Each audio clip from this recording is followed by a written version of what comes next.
Hello बच्चों, how are you. आप सब कैसे हैं और आपका सबका स्वागत करता हूं मैं इटूज इंडिया पर। तो बच्चों, आज के सेशन में हम चालू करने वाले हैं जो लास्ट ईयर, लास्ट की बात कर रहा हूं मैं, जो कुछ ही दिनों पहले 2021 में जेईई मेंस का एग्जाम हुआ था। मॉर्निंग शिफ्ट का था, डेट थे अपने पास में 2021 की मैं बात कर रहा हूँ, 24 फेब की मैं बात कर रहा हूँ। वहां पर पेपर में जो इनऑर्गेनिक के केमिस्ट्री के जो क्वेश्चन आए थे उनको आज हम सोल्व करने वाले हैं। तो मैं आपको बता देता हूं बच्चों, काफ़ी इजी क्वेश्चन थे, काफ़ी सिंपल क्वेश्चन थे। बस आपको थोड़ा सा बेसिक फंडामेंटल आपको यूज में लेना था वहाँ पर। और यदि आपने इटूज इंडिया के वीडियो देखे होंगे हिंदी मीडियम के या इंग्लिश मीडियम के, तो सभी क्वेश्चन उन वीडियो से रिलेटेड थे। तो ये सारे क्वेश्चन हम ऑलरेडी यहाँ पर हम पढ़ा चुके हैं। तो बच्चों आइए हम देखते हैं 1 बाय 1 कि कौन कौन से क्वेश्चन पूछे गए थे मॉर्निंग शिफ्ट में 24 फेब 2021 में। तो भाई पहला क्वेश्चन आपके सामने बच्चों यहाँ पर ये कह रहा है which of the following have both the compound isostructure. तो बच्चों आपको मैं बता देता हूं कि ये सेशन हिंदी मीडियम वालों के लिए और इंग्लिश मीडियम वालों के दोनों के लिए बेनिफिशियल होगा। भाई हमें क्या करना है यहाँ पर हमें ये क्वेश्चन दिखाई दे रहा है बच्चों, केमिकल बॉन्डिंग का दिखाई दे रहा है जो क्लास 11 से रिलेटेड है। यहाँ पर हमें क्या करना होगा बच्चों, इनका हाइब्रिडेशन या फिर बीएससी पीआर थ्योरी को अप्लाई करके हमें इनके स्ट्रक्चर की बात कर लेनी है बच्चों। यहाँ पर यदि मैं पहले ऑप्शन की बात करूं बच्चों, यहाँ पर टाइटेनियम है, यहाँ पर टाइटेनियम टेट्राक्लोराइड दिया गया है और SiCl4 दिया गया है। यदि हम इसका डायग्राम बनाते हैं बीएससी पीआर सिद्धांत को पढ़ते हुए, तो देखिए बच्चों क्या होगा यहाँ पर होगा TI, नोट किया मैंने यहाँ पर बच्चों TI को, टाइटेनियम और सिलिकॉन की बात करें बच्चों यहाँ पर हम, तो आप ध्यान से देखेगा कि यहाँ पर आपको 4 बॉन्ड बनते हुए दिखाई देंगे। ओके बच्चों, तो ध्यान से देखिए यहाँ पर TI 1 2 3 4 और यहाँ पे नोट किया मैंने सिलिकॉन के अंदर भी SI, यहाँ पे नोट किया हमने 1 2 3 4। तो यहाँ पर हमने इस टाइप से दोनों का डायग्राम बना दिए हैं और दोनों का जो शेप हमें मिला है ये चतुष्फलकीय या टेट्राहेड्रल है।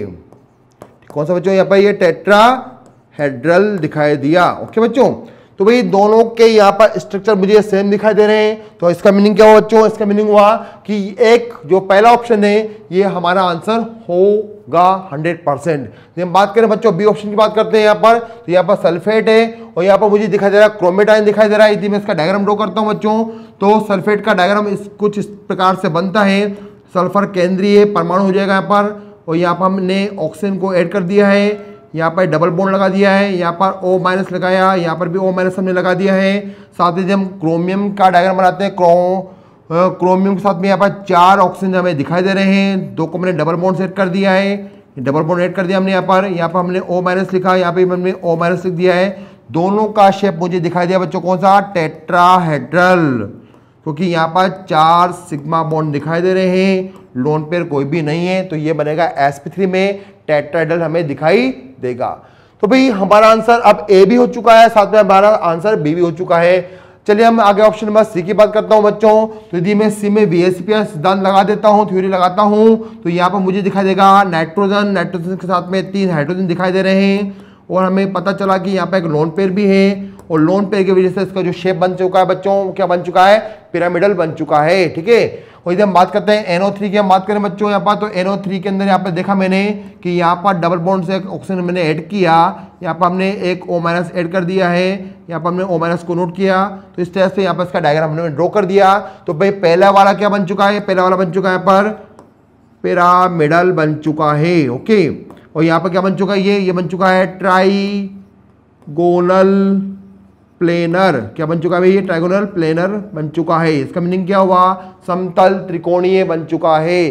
दोनों का यहाँ पर संरचना या स्ट्रक्चर क्या है, डिफरेंट टाइप की है, तो हमारा आंसर ये नहीं होगा, तो उसको हमने यहाँ से कट कर दिया है। लास्ट ऑप्शन की मैं बात करता हूँ बच्चों, तो लास्ट ऑप्शन में देखिए यहाँ पर BCl3 है, बी ने बनाए 3 बॉन्ड, तो 1 2 और 3 हमें बॉन्ड बनते हुए दिखाई दे रहे हैं और जो शेप हमें मिला है वापस के मिला बच्चों यहाँ पर ट्राइगोनल प्लेनरी हमें दिखाई दिया, समतल त्रिकोणी यहाँ पर दिखाई दिया। यदि हम बात करते हैं बच्चों ClF3 की बात करते हैं, तो ClF3 में ध्यान से देखेगा Cl के पास में 1 बॉन्ड 2 बॉन्ड और 3 बॉन्ड है, तीनों बॉन्ड पे हमने फ्लोरीन को ऐड कर दिया है और यहाँ पर अपने पास में एक लोन पेयर है और एक लोन पेयर है, क्योंकि Cl के पास में 7 इलेक्ट्रॉन होते हैं। तो इस टाइप का हमें शेप दिखाई दिया और इस टाइप का जो शेप है उसका जो संकरण है या हाइब्रिडेशन है वो क्या होता है बच्चों, sp3d2 हमें दिखाई दे रहा है। और sp3d2 के अंदर आपने पढ़ा होगा, सॉरी sp3d है, और sp3d के अंदर यदि हम 3 सिग्मा को 2 लोन पेयर को शिफ्ट कर देते हैं तो उसकी आकृति हमें दिखाई देती कौन सी, सीसो शेप दिखाई देती है। तो ये झूले के समान सीसो शेप हमें दिखाई देगा।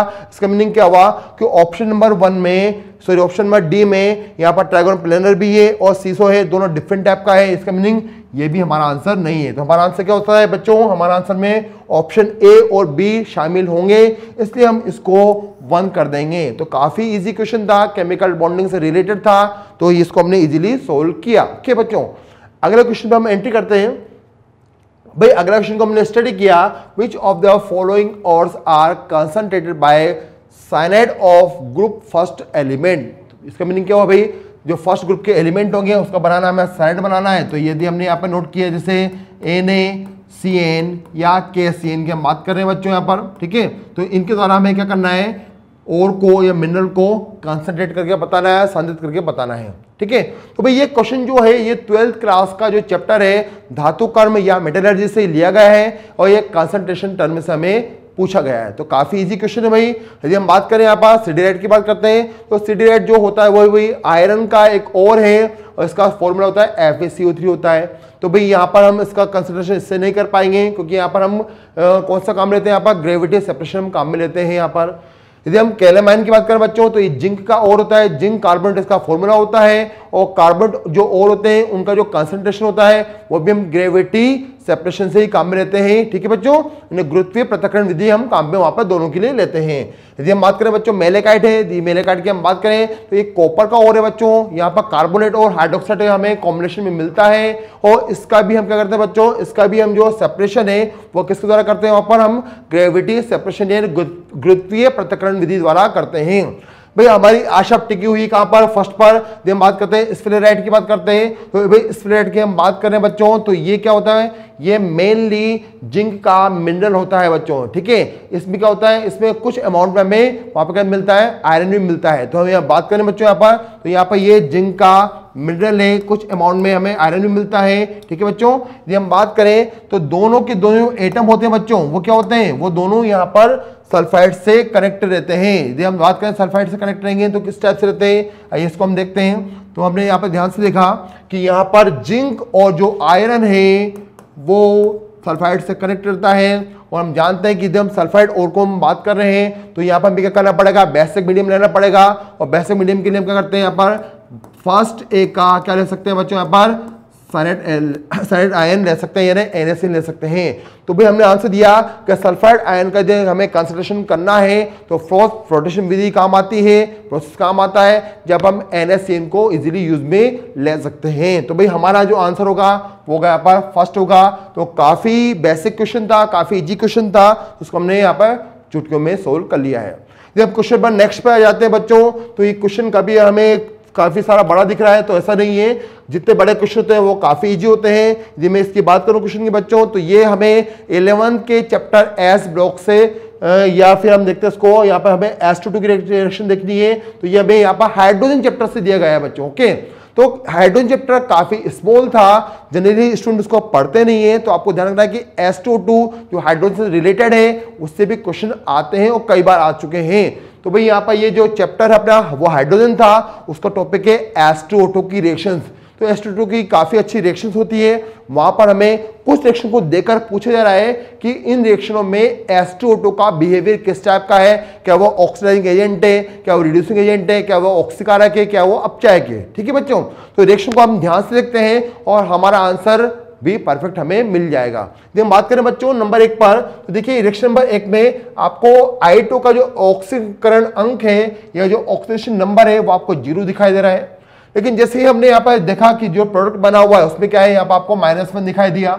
इसका मीनिंग क्या हुआ कि 0 से I क्या हो रहा है, -1 में जा रहा है। इसका मीनिंग क्या हुआ कि आयोडीन का यहाँ पे क्या हो रहा है बच्चों, यहाँ हो रहा है रिडक्शन होता जा रहा है, ठीक है। तो इसका मीनिंग क्या हुआ कि यहाँ पे जो S2O2 का जो काम होगा वो क्या होगा, इस I2 को रिड्यूस करना होगा। तो इसका मीनिंग क्या हो गया कि पहली वाली रिएक्शन में S2O2 का जो बिहेवियर होगा वो क्या होगा, एज ए रिड्यूसिंग एजेंट होता है, ठीक है बच्चों। और आप ध्यान से देखिए यदि यहाँ पर ये रिड्यूसिंग एजेंट की तरह काम कर रहा है तो जो ऑक्सीजन है जो -1 पर है वो खुद क्या हो रहा है बच्चों, यहाँ पर ऑक्सीडाइज होता हुआ दिखाई दे रहा है। तो यदि H2O2 की रिएक्शन में आपको वहां पर O2 निकलता हुआ दिखाई देता है तो उसका मीनिंग क्या है कि वहां पर 100% रिड्यूसिंग एजेंट की तरह काम करेगा। ओके बच्चों, ये एक ट्रिक होती है H2O2 की रिएक्शन को पहचानने की। हमने क्या कहा कि H2O2 की रिएक्शन में यदि आपको प्रोडक्ट में O2 बनता हुआ दिखाई दिया तो आप समझ जाइएगा कि वहां पर वो रिड्यूसिंग एजेंट की तरह काम कर रहा है। यही ट्रिक मैंने क्वेश्चन नंबर ये रिएक्शन नंबर 2 में अप्लाई कर दी बच्चों। यहां पर भी मुझे दिखाई दिया O2 निकलता हुआ,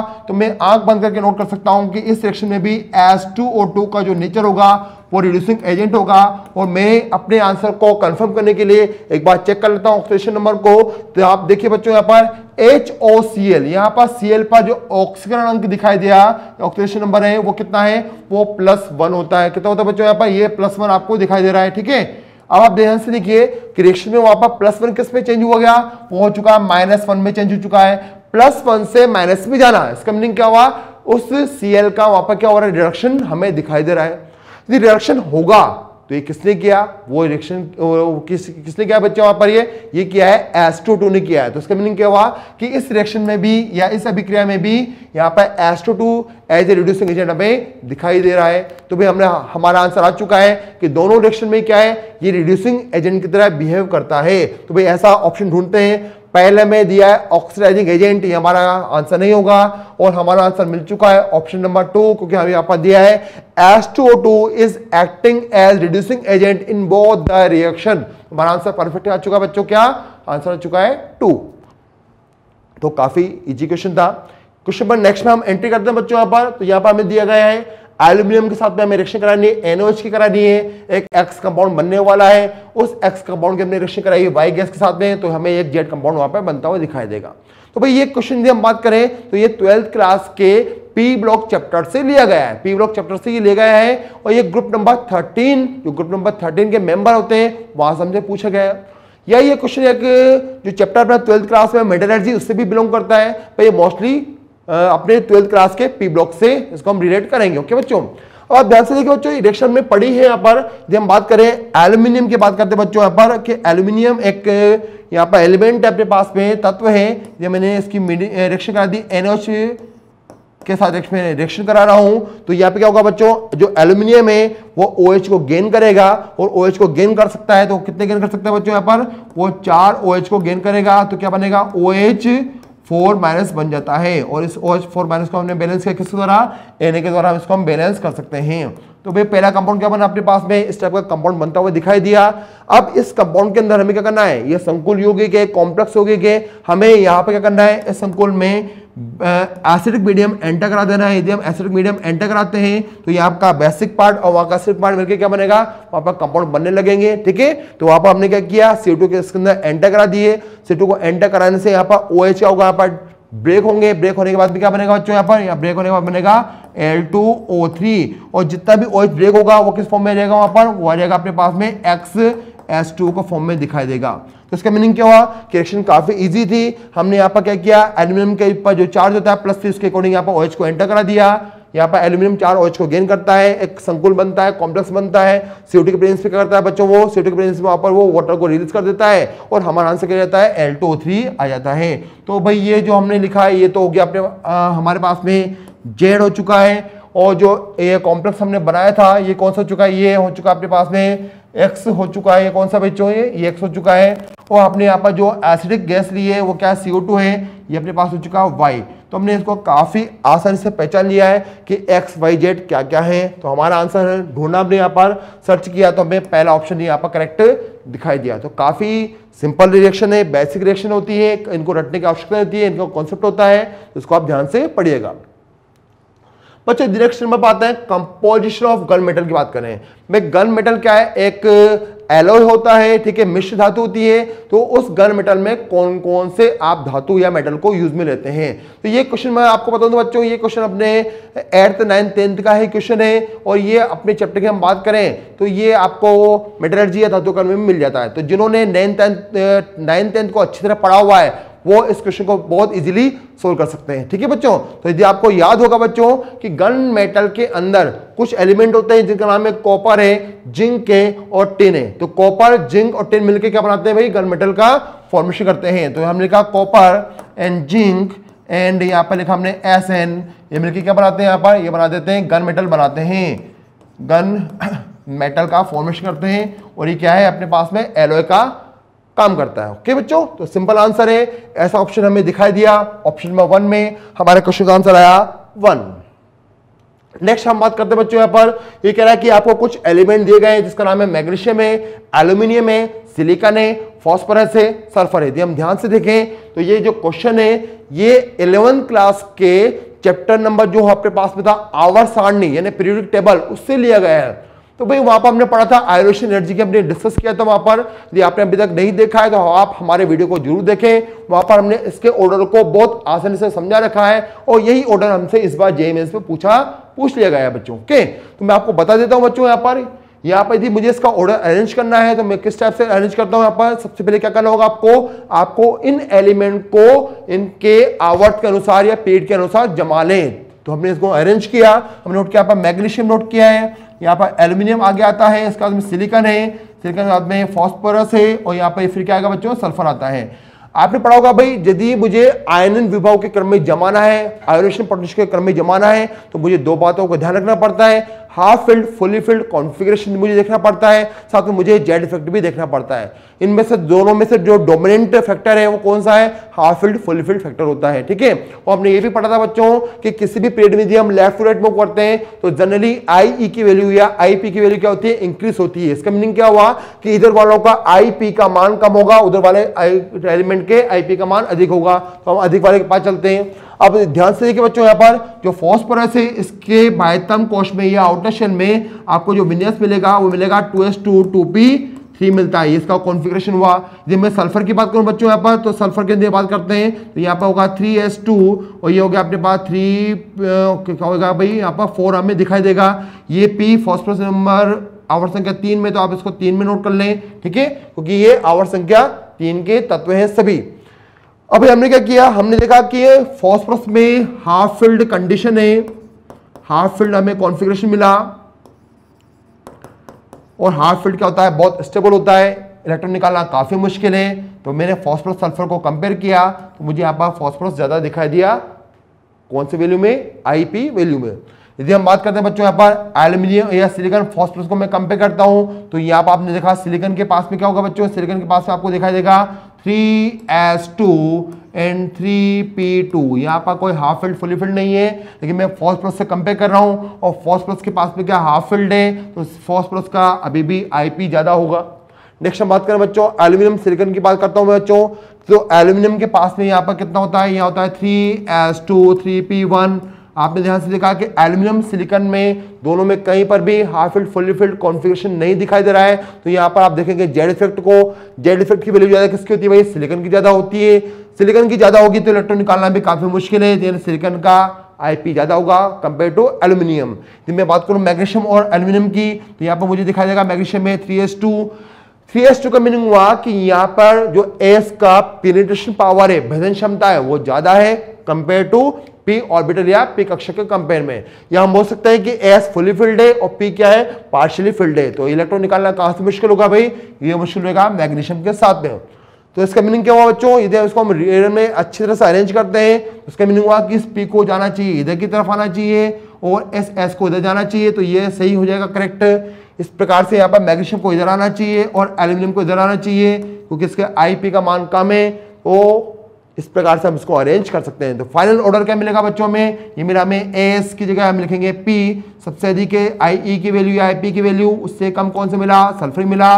उसके बाद में कौन मिला भाई हमें यहाँ पर, इसके बाद मिला हमें सिलिकॉन मिला, सिलिकॉन के बाद कौन से मिलेगा हमें, मैग्नीशियम मिलेगा, मैग्नीशियम के बाद में हमें कौन से मिलेगा भाई, एल्यूमिनियम मिलेगा।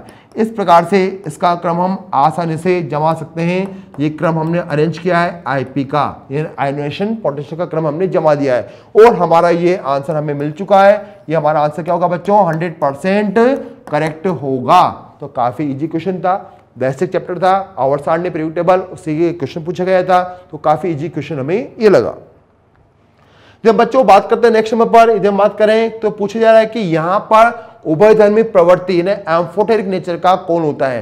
एम्फोटेरिक नेचर का मीनिंग आपको पता होगा कि ऐसे यौगिक या ऐसे कंपाउंड जो एसिड और बेस दोनों से रिएक्शन कर सकते हैं, उन्हें वो क्या बोलते हैं उन्हें बोलते हैं हम एम्फोटेरिक बोलते हैं। और आपने पढ़ा होगा बच्चों, आपने पढ़ा होगा कि उभयधर्मी प्रवृत्ति के जो यौगिक होते हैं या कंपाउंड होते हैं वो क्या होते हैं, वो मेटालोइड के जस्ट पहले वाले कंपाउंड होते हैं। जो मेटालोइड हमने अरेंज कर रखे हैं टेबल के अंदर, उनके जस्ट पहले वाले क्या होंगे, उभयधर्मी प्रवृत्ति के होते हैं। तो आपने इनको याद किया होगा, आपने पढ़ा भी होगा। जब मैं बात करूं तो यहाँ पर बेरिलियम है, बेरिलियम क्या होता है, उभयधर्मी प्रवृत्ति का है। यहाँ पर हम बात करते हैं बेरिलियम ऑक्साइड, ये भी क्या उभयधर्मी प्रवृत्ति का है, क्योंकि दोनों ये बोरोन मेटालोइड के जस्ट पहले उपस्थित हैं। ठीक है, जब बात करते हैं अभी बेरियम हाइड्रोक्साइड या स्ट्रोंशियम हाइड्रोक्साइड की हम बात करते हैं, तो बेरियम और स्ट्रोंशियम क्या है, एक अच्छे मेटल होते हैं और मेटल का नेचर क्या होता है बच्चों, बेसिक होता है। तो इसका मीनिंग क्या हुआ कि दोनों प्रवृत्ति में क्या है, दोनों प्रवृत्ति में बेसिक प्रवृत्ति के होते हैं। कौन से होते हैं यहाँ पर, ये बेसिक प्रवृत्ति के होते हैं। और यदि हमने बात करी दोनों की, तो ये दोनों क्या होते हैं बच्चों, यहाँ पर ये होते हैं एम्फोटेरिक नेचर के होते हैं, एम्फोटेरिक नेचर के होते हैं, क्योंकि ये मेटालोइड के जस्ट पहले हैं और ये दोनों एसिड और बेस एसिड और बेस दोनों से रिएक्शन कर सकते हैं आसानी से। तो हमारा आंसर हो चुका है कि यहाँ पर हमारे क्वेश्चन में beryllium hydroxide and beryllium oxide क्या होते हैं, एम्फोटेरिक नेचर के होते हैं। और हमारा क्वेश्चन क्या हुआ, 100% यहाँ पर राइट हो चुका है। तो आपने देखा बच्चों, जो 24 फरवरी को जो एग्जामिनेशन हुआ था जे मेंस का, उसमें काफ़ी इजी क्वेश्चन पूछे गए हैं। भाई हमारे जो बच्चे हैं जो यूट्यूब इंडिया से जुड़ चुके हैं, उनके लिए काफ़ी इजी पेपर होगा ये। और जो बच्चे अभी तक नहीं जुड़े तो वो जल्दी से जुड़े और पेपर को तैयारी करें फोड़ने की। ओके बच्चों, थैंक यू, बने रहिए यूट्यूब इंडिया के साथ में।